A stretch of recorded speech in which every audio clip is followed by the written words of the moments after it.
Jennifer with Snowboard Traveler, and I am exploring Heroes at Aspen Mountain, the brand new terrain that just opened for the 23-24 season.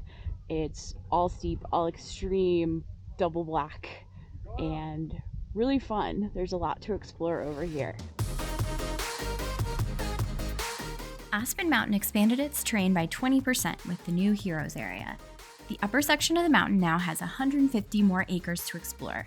The resort hasn't expanded like this since 1985. The new area is north-facing and high elevation. Everything is above 10,000 feet, which should hold the snow longer. Heroes includes 19 different chutes, 3 gladed areas, and 4 narrow trails. We each visited on different days. It's not hard to see who scored the freshies and who had to hunt for POW.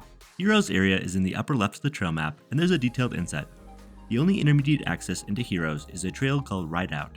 There are intermediate glades in E=mc² and L Avalanchero, with 2 open runs on gyms under the lift and buddy system.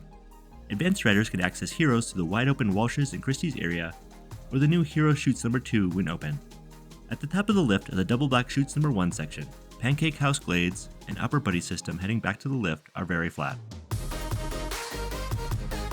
You can access Heroes from the top of 3 lifts on Aspen Mountain.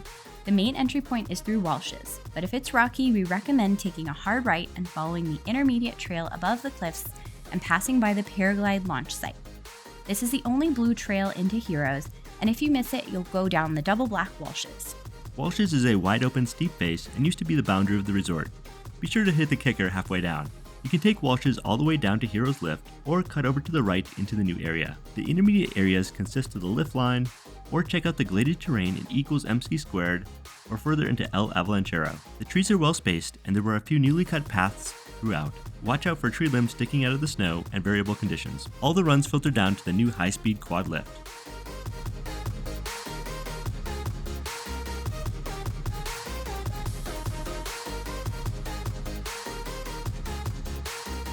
The lift line from the top is the only open run top to bottom. It's labeled double black given the moguls, but could ride more like a single black diamond in fresh snow. Formerly referred to as Pandora's, Heroes was renamed in honor of all the people who helped bring Heroes into existence, including Jim Crown, which the lift line is named after. All the other runs in Heroes are steep double blacks. Think Walsh's but with trees. Fat City was fun with a relatively open path weaving through the trees, then down into El Avalanchero. Pretty steep and chunky right now, but really fun terrain.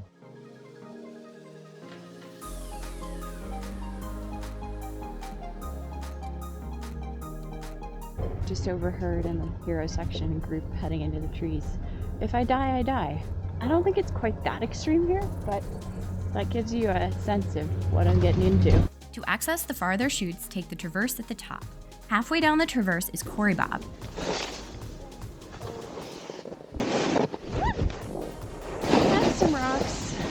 And we initiated the new board.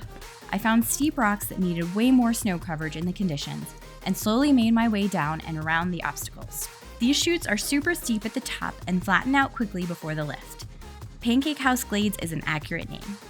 Even without fresh snow, I still had to walk a few minutes through this section. That all could be worth it if there's fresh snow and few tracks above. It is a similar hike-out exit from the original Walsh's on Mudd's Lane. Keeping me humble. Confirmed. Don't go farther over.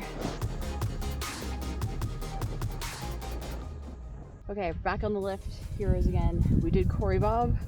Whew, that was brutal. That was so steep. I had not enough coverage and lots of trees and lots of rocks under the snow. My poor board got the brunt of that. And then we got stuck in Pancake Glade. It is named accurately. That was an interesting learning experience.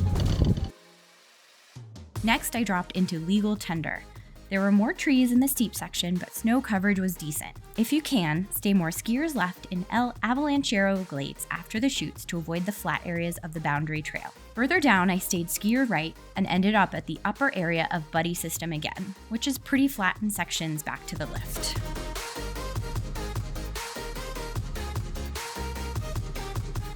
Whew. All I can think about is how sweet this would be with a foot of new snow. That was still fun. I'm breathing really hard. This is steep. Getting back to the other areas of Aspen Mountain is easy.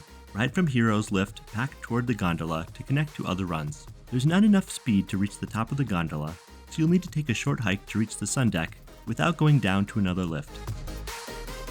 After exploring around Heroes ourselves, we recommend definitely checking out the new Heroes area at Aspen Mountain when you visit. If you like steeps, glades, and powder, it's unique, expert terrain that requires plenty of snow. We are Jennifer and Jeff with Snowboard Traveler, and we'll see you at the next mountain.